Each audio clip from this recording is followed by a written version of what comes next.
Outra coisa que eu queria dizer, negócio de visões sem sentido, visões sem pé e sem cabeça. Meus irmãos, vocês já repararam, nesses lugares, as visões são, eu vi um envelope, dentro do envelope tinha uma flor, tinha uma chave, coisas complicadas.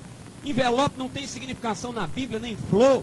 Na Bíblia a serpente tem um significado, na Bíblia muitas coisas têm até um símbolo significatório. Todavia, o símbolo que é visto por aí não tem nenhum significado na Bíblia, é chave, é envelope, é macaco, é coisa sem sentido, até pneu, caixão, coisas absurdas. Pé de porco, o irmão Marcos aqui está falando. Meus irmãos, eu quero dizer uma coisa, no Novo Testamento, toda visão foi clara. Está me ouvindo? No Novo Testamento, toda visão foi clara. O apóstolo Paulo, no caminho de Damasco, teve uma visão. Quem apareceu para ele? Jesus. Jesus falou em mistério com ele? Não, Jesus falou claramente: Paulo, Saulo, eu te escolhi para tu ser um vaso, para anunciar o meu evangelho aos gentios. Vai para o caminho vai para a cidade de Damasco, lá te será dito o que deve fazer. Foi tudo claro. Deus apareceu para Ananias em visão, disse: Ananias, vai na casa do homem que está na rua chamada direita, procura esse homem, ele está orando, impõe as mãos sobre ele para que ele torne a ver e seja cheio do Espírito Santo. Que complicação tem isso, irmãos?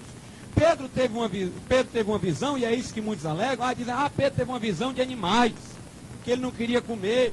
Mas você tem que entender uma coisa: antes daquela visão, Pedro já sabia o significado daqueles animais. Aquela visão não foi um mistério para Pedro, não. Aqueles símbolos ali são símbolos hebreus. E Pedro era hebreu. Pedro sabia de antemão o que é que aquilo ia significar. Ele sabia que aquilo ali significaria que Deus estava ordenando que ele fosse pregar aos gentios.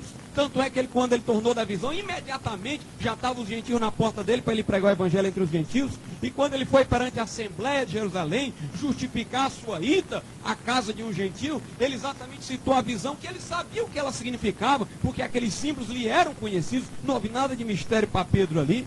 O Estevão, quando teve uma visão na hora da morte, viu Jesus em pé para receber o seu espírito, porque ele estava prestes a morrer. Que coisa complicada tinha ali, irmãos. Cornélio teve uma visão onde Deus mandava ele ir na casa de Pedro, dava o endereço e mandava ele na casa de Pedro, chamar Pedro para que Pedro pregasse para ele. Não tem nada de complicado, nada de extravagante nisso. Visões claras, visões nítidas. Será possível, meus irmãos, que de Bíblia na mão nós ainda vamos errar? Será possível que com tanta clareza da palavra de Deus você ainda vai continuar seguindo o homem, seguindo emocionalismo desvirtuado? Meu irmão, você tem uma Bíblia na mão, faça o que a palavra de Deus diz e diga um basta para essas coisas de Satanás, para esses enganos, para essas palhaçadas espirituais. Seja uma pessoa sensata e tenha discernimento espiritual. É engraçado que naquele dia que os profetas de Baal começaram a saltitar em volta do altar, invocar o Baal, quando eles começaram a saltitar, o altar quebrou. E quando Elias foi orar, ele teve que restaurar primeiramente o altar. Altar significa culto, reverência. Meus irmãos, o resultado daquele pula-pula dos profetas de Baal, daquele sapateado ritualístico, foi a queda do altar. E eu quero dizer uma coisa para vocês: onde predomina esse sapateado aí, com esses mistérios aí, predomina a queda do altar, a queda da reverência. Fica todo mundo chamando: é mistério do papai, é paizinho, é mistério de não sei o quê, e fica rindo, e começa a palhaçada, tratam a Deus sem o devido respeito, fica batendo o pé no chão e dizendo que está pisando a cabeça do diabo. Irmãos, se o diabo é espírito, como é que você vai pisar com o pé? Começa a entrar a palhaçada, começa a entrar o ridículo. É hora de nós repararmos o altar de Deus que tem caído por causa desses profetas de Baal que têm entrado na casa do Senhor. Vamos continuar aqui, porque eu ainda tenho muita coisa para falar. O que eu quero dizer é o seguinte: existe um mistério que opera agora, existe, mas esse mistério é de Satanás.